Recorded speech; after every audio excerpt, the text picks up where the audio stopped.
Ulrich Zwingli has a great career. It went from about 1519 to 1529. He was trained as a Catholic priest. He studied at the city of Basel. This was a great city in Switzerland, quite a university city.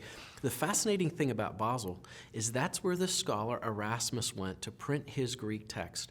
And as he was printing the Greek text, Zwingli was a student there. And so in 1516, he leaves Basel, and when he leaves Basel, he has with him the Greek New Testament. And for the next few years, he studies it. In fact, Zwingli handwrites a copy of Paul's epistles. So he has the printed copy, and he handwrites out his own copy. He gets appointed to the pastor of the Grossmünster, the great cathedral there at the city of Zurich. And on January 1st, 1519, he starts preaching at Matthew chapter 1, verse 1.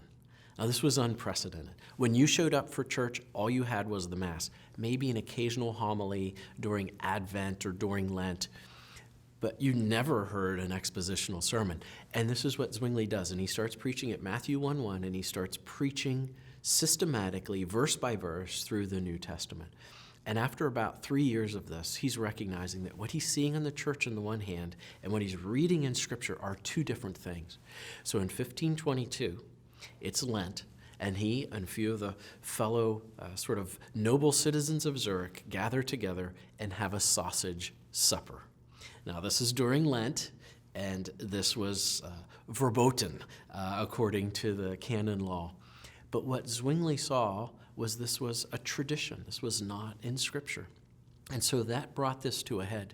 It was literally a debate with the town council, and the city of Zurich sided with Zwingli, and the city became reformed. Zwingli went on to preach the gospel there from the Grossmünster. He founded a university. It was called the Prophetsei, the School of the Prophets. Today it's the University of Zurich. It was founded by Zwingli.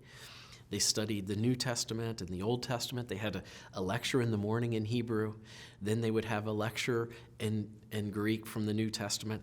And then one of the pastors would come and preach in German. And that was the curriculum. And the students there went from Genesis through Revelation, studying the Bible in the original languages.